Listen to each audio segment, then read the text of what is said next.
I'm really pleased to be joined by my guest, Brian David Johnson. Brian is a leading futurist and a threatcaster. Brian, thanks for joining me today. Was supply chain always a part of threatcasting and futurecasting? I'm always working with an organization. So you're going 10 years out into the future and you're looking at a range of possible potential futures. When we talk about the consumer, there's lots of different consumers, and I know we all know that, but I do think that there's a generational difference as well. But I do think when it comes to the next generation that's coming up, it isn't this one-touch buy. It's a much deeper understanding of the culture and the mindfulness around the things that are in our lives.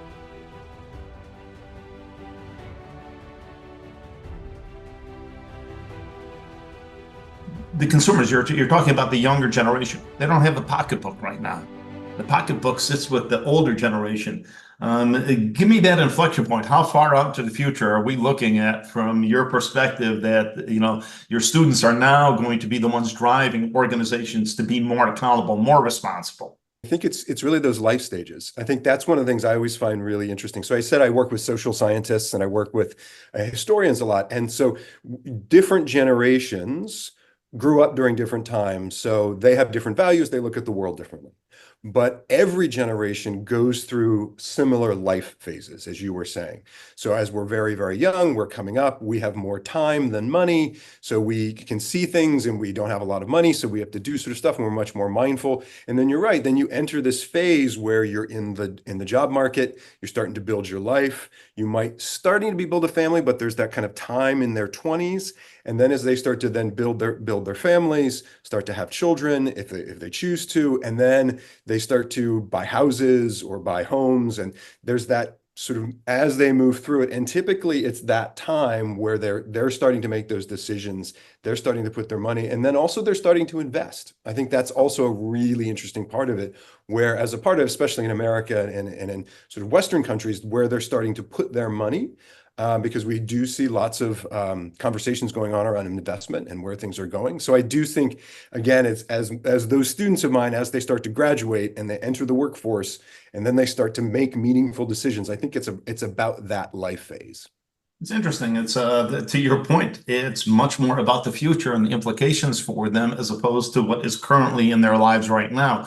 To your point, they're starting to take a look at the future and see what the implications are for them, their job, their careers, as well as their families. So it's kind of interesting. So let's dig into that a little bit. What do you see as the future stressors for supply chain? We touched a little bit on it before when I was talking about what's happening. Certainly climate change. We're seeing climate effects, especially when it comes to supply chain. It's always been a problem. It's just been turned up, and we know that this sort of the destabilization of climate change is the norm now. We just know it is, and we have an understanding of it. It's one of those things. I do a lot of work with FEMA as well, which kind of helps, and when you work with FEMA, it's not a matter of if, it's just a matter of when or where and getting ready for it. And so I think that's one of the things we know about. It's a known. Like we know that that's coming, and we know that it's only going to get worse. And so I think that is there, and it's very real, as we know. Certainly now, when we look at geopolitics, the world that we are living in now is very destabilized with the many conflicts, as well as just the changes in the political stability of the world, certainly. And then technology. I'm a technologist, so for me, technologies are always pushing and always changing, right? They will make us more efficient. They can allow us to do better business, but they're also can be very disruptive, and they can have a lot of stress on what we're doing. And then they also put a lot of stress on the systems, on our own supply chain, because the supply chain isn't just about getting this one product from A to B and getting it to you, but there's now digital supply chains, and there's all of those things that are coming. But I think probably the one that's top of mind for me, and it all kind of goes into this, is this notion that we are living in a deglobalized world. And it's something that you're starting to hear people talk more and more about. And let me be real clear when I say that. And so, as I mentioned, I do a lot of work with historians, cultural historians. And so what they will tell you is, history doesn't repeat itself. It's just the language we use to talk about the future. But it's important to know kind of where we came from. So certainly at the end of the Cold War, as we started to come into the 1990s, we were pretty stable as a global economy. We were pretty stable, and you could see we started moving things offshore, and we started talking about the global economy. We started doing more work with China. We started doing work with Russia. We started moving into markets, and I was a part of this. When I was at the Intel Corporation, I ran a team that was in China, and so we sort of did this, and we created these businesses, and we have this supply chain that was very global, and we were really good at it. And you know this, and many of you know I'm really, really good at it. As you said, things just got done. But we also built our technology systems, assuming a global economy, a global world. I mean, the internet really pretty much assumes that there's no borders. We're just sort of creating these sorts of stability. And so now what I think has started to happen, especially as we moved into the 21st century, and especially after COVID and what we've lived through in the past 4 years, we're really starting to see a world that isn't built like that anymore. It is very fractured. We are starting to see a lot of issues that are coming up where we are uncoupling before, and we are not global. Now, the problem there is that as I'm talking with organizations about this, you realize that if you built your business, you built your supply networks, you built your technologies in a world that you assumed was going to be global, and now it's starting to fracture, and it's not. It's getting really hard. I think this goes back to why you're saying these leaders are thinking really different, because the world itself is so rapidly changing and very dangerously changing when it comes to business and stability, that we really have to learn to be much more nimble and much more resilient. And it's a tough thing to go through, because as you've made these assumptions for many decades, and those assumptions are no longer true. Especially with the amount of investment required, the capital investment required to set up a supply chain. I think we're seeing quite a bit of the China plus one strategy, seeing quite a bit of investment in, India, Apple manufacturing, a number of their products over there. The focus on regionalization, or, friendshoring or nearshoring, it's picked up quite a bit of steam lately, but this has always been a part of the supply chain. But now it's done from your perspective, or from, a number of perspectives on the geopolitical front, as opposed to from the supply chain on an efficiency front. Give me a sense of, of that dynamic. You couldn't be more right, Abe. And this is something that I saw, again, myself going out. I do a lot of work with trade associations and talking to people when it comes to power and energy. Again, being the chief futurist at the Intel Corporation, I know a little bit about chips and the CHIPS Act and things like that. And I've fundamentally seen the conversation shift, and especially when it comes to supply chain, that it's now about national security. Yep. And about Western democracy's security. Right. And that's really different. And why is that different? And now, again, for many supply chain people, they'll be like, well, yeah, we know that, but it's different now. And not only, we got the politicians involved, okay, but it puts so much more scrutiny. It puts so much more, it raises the stakes on the success of it. I'm actually quite pleased with it. I actually like now having those conversations and understanding that it isn't just about goods and getting goods moved around and getting in the right place, that we're actually talking about our own sort of security and the security of our allies. And it makes us more robust and more resilient. And I think you're beginning to see people make those decisions, not only in government and certainly in militaries, but also in business, to start making those, to saying, okay, what is my plan B? What is my plan C? What are we doing here? And we always do contingency planning in supply chain, but I think it's raised it up. So much like COVID brought, supply chain up to consumers' face, I think also all these stressors that we're talking about are bringing it up to kind of the adults in the room, of saying, nope, supply chain is important for national security. Yeah, interesting point. Let's dig into this a little bit more, because one of the things that we saw in the 80s and the 90s with the shift into a globalized economy, cheap labor, logistics costs, dramatically decreasing, which made it financially feasible to spread manufacturing across the globe. So we've had about 30 to 40 years of this. It was a finance decision. It was not a security issue. It was not in our national defense. As we start to have the conversation, to your point, about products or services that are at our national defense, whether we're talking about active pharmaceutical ingredients or chips, we're going to be disrupting a supply chain that was designed for efficiency and effectiveness, and now we're designing a different supply chain. Give me two perspectives here. What happens to what we leave behind And what happens to our new investment partners? Are we there forever, or is this just the latest trend because of the disruptions that we're facing? You're starting to build, or you want to make investments, or you're starting to make changes. But I always ask people what you're optimizing for, and it becomes really clarifying when you sit down to say, okay, are we optimizing for cost? Maybe. Are we optimizing for security? So this is what you and I are starting to talk about. Are we optimizing for security and resilience? Are we optimizing for the benefit and health and wealth of our workers and our civilians and things like that? We need to sort of make some of those decisions. And I think if you start to have that conversation early on, and you're just very clear about it, you're clear about it with the people who you're working with, because you can see people designing. Like, again, I do a lot of work with militaries, and I do a lot of work with the United States military, and they will tell you they're not optimizing for efficiency.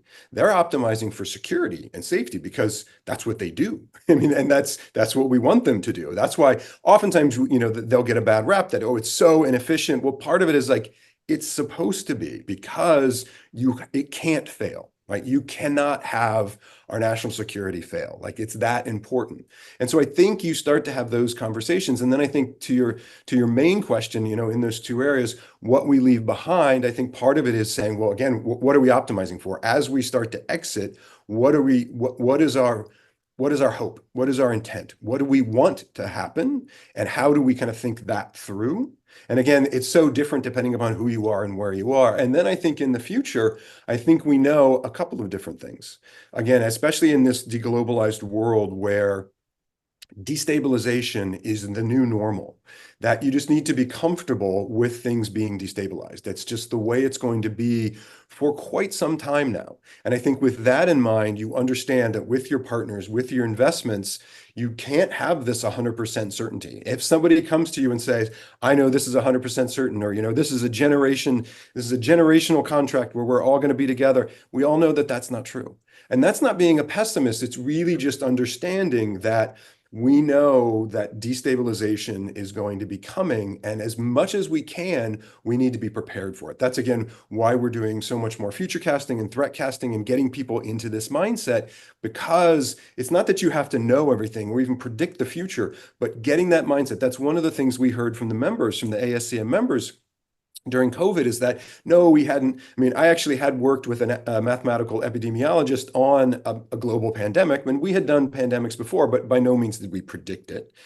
They had written papers on it and things like that. But we heard, I know, Abe, when we were doing this very early on during the pandemic, that a lot of organizations that had been doing future casting and threat casting were much more nimble, because they were used to it, that they'd had conversations, maybe not about a global pandemic, but certainly about big shocks to the system and what they might do. And they knew the people in their organization who could get together, because not everybody needs to do this, who could get together and rapidly make these changes and start pivoting and start making those changes and moving those investments and moving those things there to make sure that you're staying healthy.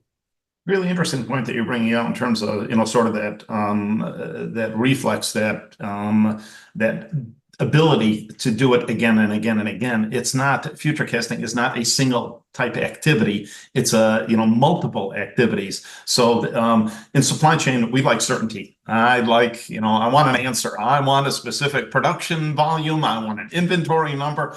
How do you get individuals to let go of that? I need definitive answers, into a fuzzy world that, they're not as comfortable with when we're starting to talk about potentials.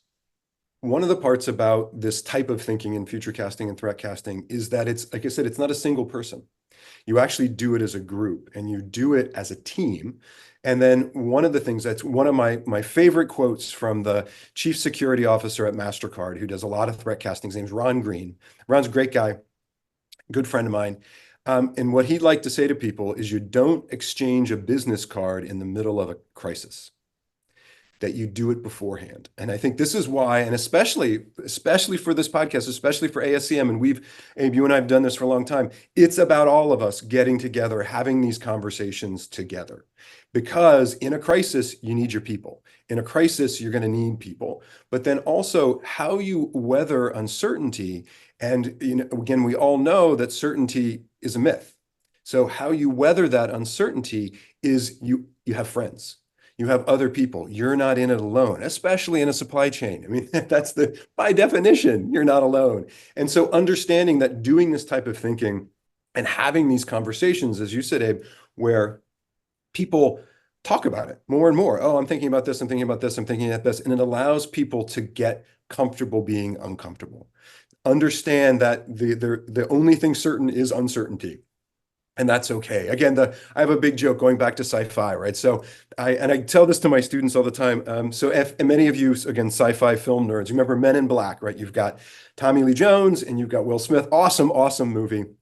Right. And Tommy Lee's the grizzled old guy, old Men in Black, and Will Smith is the young guy. And there's this great scene where like Will Smith is like running through the city and he's like shooting things up and things are exploding. And finally, Tommy Lee Jones puts Will Smith down and he says, "What are you doing? Stop it." And Will Smith is like, "I don't have time to talk to you. I don't have time doing this. You know, there's an alien battle cruiser on the way to destroy the earth right now." And Tommy Lee Jones looks at him with the most deadpan and basically says, "There's always an alien death cruiser. There's always a Corellian death ray. There's always something bearing down on this planet. The whole point is that people aren't supposed to know about it." That's how we keep life stable. And in a way, that's actually all about supply chain. I mean, supply chain is very much like that. We know it's fragile. There's a lot of spinning plates. There's a lot of things that do go wrong, but we build in resiliency. We build that in so that everybody doesn't know about that death ray kind of coming at us, that most people can go about their daily lives and kind of feel comfortable with it. Yeah, feeling comfortable with death rays is it's a interesting concept. Let's shift a little bit here. Quite a bit of noise on AI, on the positive aspects of it, on some of the challenges associated with it. How is AI affecting future casting? Does it make us better, or are we making bad decisions faster? So I've been working in artificial intelligence for 20 plus years. I even wrote a book for 8-year-olds about artificial intelligence. So as people like to joke, now anybody can understand AI because there's a book about it. It's called What You Need to Know About AI. And so one of the things you need to understand is it's just a technology. And I think this is one of the things that I write about, and especially I tell kids this all the time. AI is really software that learns by example. It's software that is trained by example, right? It's not human, it's not learning, it's trained by people, and we give it examples, and those examples are what we call data. So you put that data in and stuff comes out. And it's getting better and better. And certainly with generative AI, with a lot of large language models and things like that, it's become really interesting. I mean, the big thing that happened was that the AI had always been there. But the large language models that we know now, like all the other ones, it's the user interface between you. Now we can all use it. And that's great. It's a business tool, and it's really, really good. But I always caution people to understand that, especially like today, like right now, really AI is kind of the equivalent of a really earnest, smart second-year undergraduate, right? And I teach undergraduates all the time. And so they're trying, that they don't have a lot of experience and they don't have a lot of data and they don't sort of know a lot of stuff, but they can do some things really, really well. So I think that's one of the things that's really important about AI is to understand it's a tool, to understand that it does not have the cumulative knowledge of yourself and your organization and of what's there. And if it does, I would ask you how did they get it? Because that's your proprietary information and you shouldn't give it to the AI so that they know there. So you need to protect your data in that way and your knowledge. But I think if you see it as a tool, and then you use it. You should definitely use it and use it safely, but use it as a tool because it will allow you to do things a lot faster. It's very good at summary. It's very good at doing kind of mundane tasks, kind of like an intern, like a second-year college graduate, right? A college student. But to understand what it's really doing and how it works. And I think the level of conversation about AI out there is pretty good. I think people are getting an understanding. And then also, if you do bring it into your business, putting on my threat casting hat, really understand what you're doing, who built it, what were they optimizing for, what data is it touching, because there's a lot of regulation that's starting on that, and there's only going to be more, as there should be, understanding what is moved going into those technologies and what's coming out. So I think that's the thing for me is understanding what it can do, definitely use it, but don't imbue it with too much intelligence. Don't imbue it that it's going to, take over the world and take over all that sort of stuff. I mean, those are interesting conversations to have, but really understand it as a business tool. And ultimately, I believe that, it will simply become software.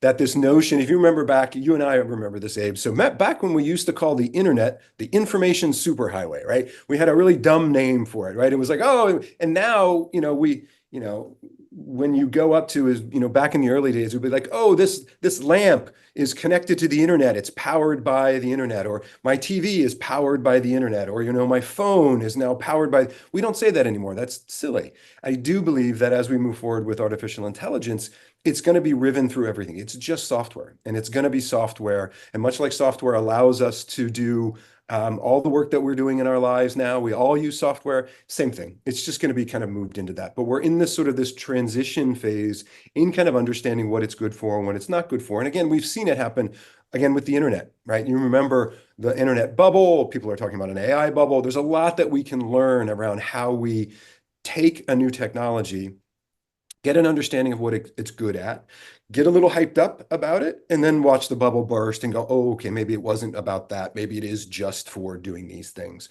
A couple of studies have been done in terms of the competency of the individuals coming out of school. So your undergraduate example, what does that individual look like when they graduate? So what does AI look like when they graduate? And I think that's one of the challenges that we have today, and we've heard from employers, is that we're underweighted in critical thinking and real world experience. And we're overweighted in technology and analytics. And so you put those two, data points together, you've got powerful systems that we're not maximizing, and we've got individuals that don't understand or critically evaluate the data coming in or the data coming out. It's a very bad combination. How do we balance that human element with the technology? That's one of the things where, and I am a very proud professor at Arizona State University. We were one of the first places.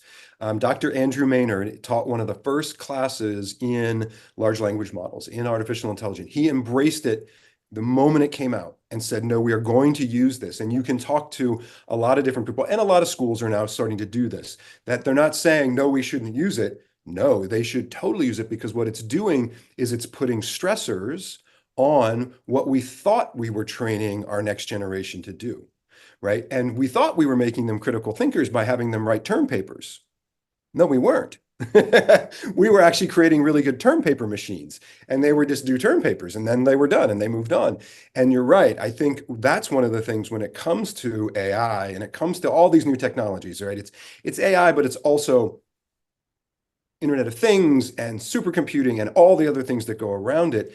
It's showing the flaws in our education system. And it's showing, again, what were we optimizing for? We weren't optimizing for critical thinking, though we thought we were. We were optimizing for teaching to the test, of getting this done, of doing that. And so I think it's really putting a lot of stress, and we're seeing a lot of change that's happening in our schools as well, where people really start to think that. And then also, I think it's on all of us. So it's all of us who are in industry, all of us who have a stake in that next generation, to go reach out to your local university, to go reach out to your local, even your local high school, and actually be able to give back to say, hey, this is what I'm doing. This is what I'm looking for.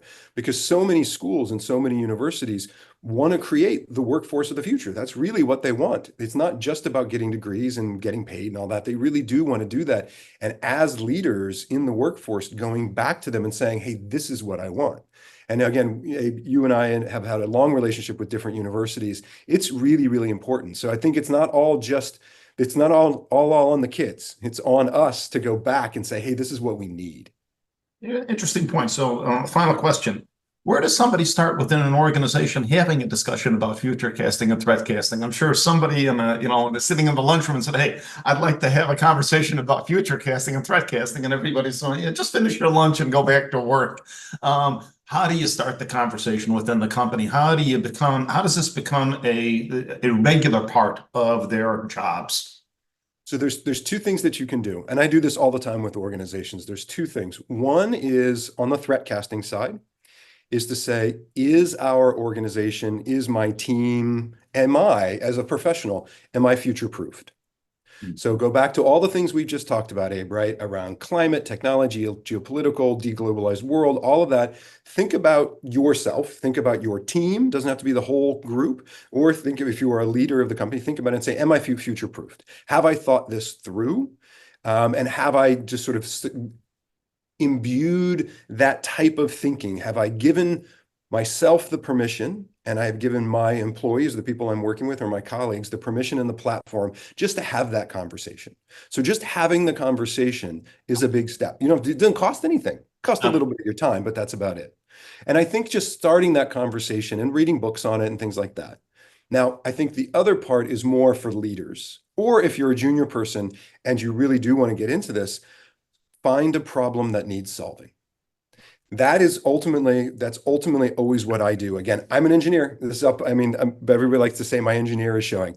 I solve problems. Like that's what we do. Like it's engineering systems to solve a problem. And oftentimes, you know, threat casting and future casting, this futures work isn't always great. You know, if you're, stocking the employee break room, or if you're trying to, optimize your footprint or whatever, there's lots of other tools for that. But you'll see very quickly if you have a question about the future, and generally that's around making an investment. Generally that's around long-term planning. It's around people, making sure you're having the right people at the right time. There's all of these issues that come up when we're doing that planning. And you can use it to solve a problem, to say, well, we need an answer, because what future casting and threat casting and all this allows you to do is it takes this very complex, uncertain world and it begins to define it. It doesn't say it's predicting it, but it begins to give it some definition. Back to what you were saying, Abe, at least so you can have some level of certainty to make business decisions. That's all we're trying to do. That's what I tell people when I walk into the boardroom and I say, what we're here to do is we're going to talk about a range of possible potential futures, but basically what I'm trying to do is provide decision makers a framework for making decisions in a complex and uncertain environment. And that's what it can do. It can start to give you some clarity. And it's not going to give you 100%, but at least you're making decisions based on some data and based on some things that you can then track over time. And that's really how it can help. Really interesting, because we've done this with our organization. We've done it on the concept of supply chain. And I think more than anything else, what comes to me is the future is here. It's not a function of what is going to happen. It's already happening now. What are we going to do about it? And how do we prepare ourselves appropriately for the future? Because as you're pointing out, there's always a death ray. There's always something that we are dealing with every day. And supply chain professionals, like engineers, they're problem solvers. These are the individuals that are called upon. Brian, I could continue this conversation forever, as we always do. I want to thank you for joining me today. It's truly been enlightening and a necessary conversation about what the future of supply chain and future casting looks like. So thank you very much.